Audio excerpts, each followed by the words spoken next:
వచ్చిన వేపూరు మట్టిపల్లి గ్రామ ప్రజలకి, ఎస్పెషలీ మహిళలకి అందరికీ పేరు పేరున నా హృదయపూర్వక నమస్కారాలు.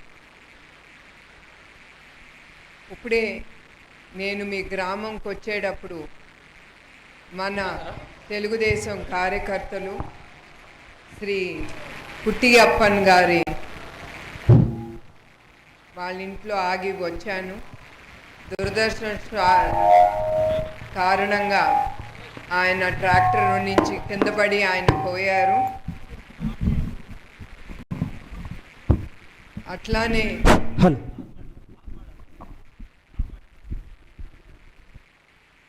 ఆయనకి 3 పిల్లలు. కానీ ఒకటే మీకు చెప్పాల్సింది ఏంటంటే, ఎందుకు బాధాకరం విషయం అంటే, వాళ్ళు చెప్తా ఉన్నారు ఏ గ్రామంలో అయినా ఎప్పుడైనా నీరు అవసరమైనప్పుడు ఆయన ఆ గ్రామానికి ఆయన ట్రాక్టర్ ద్వారా నీళ్లు అందించేవారు. అదే కాకుండా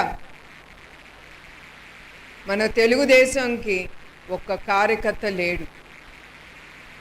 అది మనం చాలా బాధాకరమైన విషయం. తెలుగుదేశం కార్యకర్తలంటే అదే మన తెలుగుదేశానికి వెన్నుపూస లాంటి వాళ్ళు మన కార్యకర్తలు. అది మీ అందరికీ గుర్తు చేయాలి. ఎందుకంటే పెద్ద పెద్ద నాయకులు వాళ్ళ అవసరం కోసం ఉండటం, వెళ్ళిపోవటం, వాళ్ళ ఇష్టం వచ్చినప్పుడు అవి చాలా చూసాం మన కళ్ళతో. కానీ ఎప్పుడు మన కార్యకర్తలు వాళ్ళ అవసరం ఆలోచించలేదు. వాళ్ళు ఎప్పుడు మన తెలుగుదేశం పార్టీ కోసం ఆ జెండా ఎప్పుడు పైన ఉండాలని ఆ కార్యకర్తలు మన తెలుగుదేశం పార్టీని, జెండాని ముందుకి మోసి తీసుకెళ్ళిన వాళ్ళు మన కార్యకర్తలు. అది గొప్పదనం మన తెలుగుదేశం పార్టీ అంటే. ఇతర పార్టీలో కూడా అట్లాంటి కార్యకర్తలు లేరు మన వేరే పార్టీలో. అది మీకు తెలియజేయదలుచుకున్నాను. అట్లానే ఇవాళ ఈ మీటింగ్కి అడుగు పెట్టేటప్పుడు ఒక పాట విన్నాను, తెలుగుదేశం పాట, మన పార్టీ పాట. ఆ పాటే మొదటి ప్రోగ్రాంలో, నిజం గెలవాలి అనే ప్రోగ్రాంలో నేను అడుగు పెట్టినప్పుడు ఆ పాట మొదలైంది. అదే గుర్తుకొచ్చింది. నేను ఎప్పుడు మర్చిపోను ఆ కార్యక్రమం. అది మొదటి కార్యక్రమం.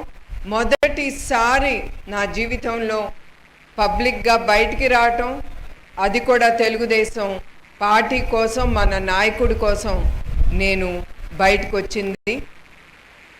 ఆ సమయంలో మహిళలు అందరూ నా కోసం కూర్చున్నారు.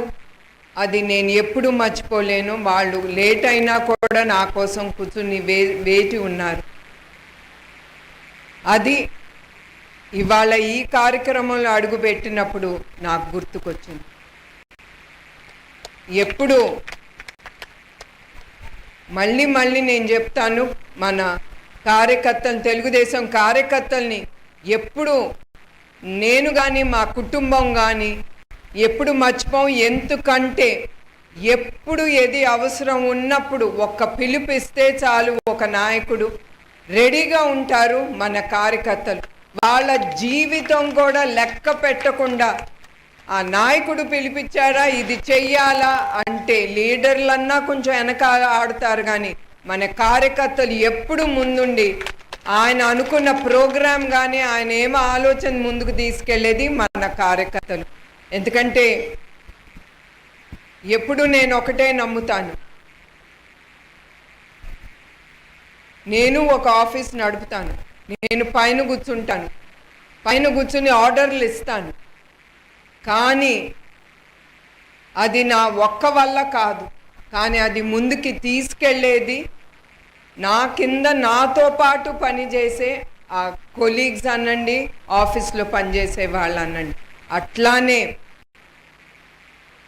గత 5 ఏళ్ళు మీ తెలుగుదేశం పార్టీ కానీ మన పార్టీ కానీ మన తెలుగుదేశం పార్టీ కానీ చాలా ఇబ్బందులు లీడర్లు ఎదుర్కొన్నారు, కేసులు వేశారు. దానికంటే ఎక్కువ మన కార్యకర్తలు కూడా ఎదుర్కొన్నారు, వాళ్ళ జీవితాలు కూడా త్యాగాలు చేశారు. అది ఎప్పుడు మనం మర్చిపోకూడదు. అట్లానే 57 రోజులు చంద్రబాబు నాయుడు గారు నిర్బంధించినప్పుడు అప్పుడు కూడా మన కార్యకర్తలు, మీరు మహిళలు, ఎప్పుడు బయటికి రాని మహిళలు బయటకు వచ్చి ఆయన బయటకు వచ్చే వరకు ఒక ఉద్యమం లాగా మీరందరూ పోరారాదు. దానికి జోహారు మీ అందరికీ, ఎస్పెషల్లీ మహిళలకి. అప్పుడు కూడా నన్ను ముందుకి నడిపించింది ఆ నిజం గెలవాలనే అప్పటి నుంచి ఇప్పటి వరకు నాకు ధైర్యం ఇచ్చింది మన కార్యకర్తలే. వాళ్ళని నేను ఎప్పుడూ మర్చిపోను. అట్లానే లోకేష్ కూడా, ఆయన కూడా ఎప్పుడు కార్యకర్తల గురించి ఆలోచించి వాళ్ళకి ఏమైనా సంక్షేమ ప్రోగ్రాంలు కానీ ఏమి ఇస్తే బాగుంటుంది అనేది ఆలోచించి, అట్లానే ఆ ఇన్సూరెన్స్ పాలసీ అనేది కార్యకర్తలు తీసుకు వచ్చిన ఘనత అది లోకేష్కే దక్కుతుంది. అట్లానే దాని తర్వాత మీరందరూ చూశారు, గత 5 సంవత్సరాలు మనందరం యావత్ ఆంధ్రప్రదేశ్లో మనమందరం ఏమయ్యాము. అది పైన 5-6 వాళ్ళు పొట్ట నింపుకున్నారు. ఆ గత 5 సంవత్సరాలు ప్రజలు చాలా అవమానాలు పడ్డారు. వాళ్ళ కుటుంబం ఏమైనా వాళ్ళకి లెక్క లేకుండా వాళ్ళు ముందుకెళ్ళారు.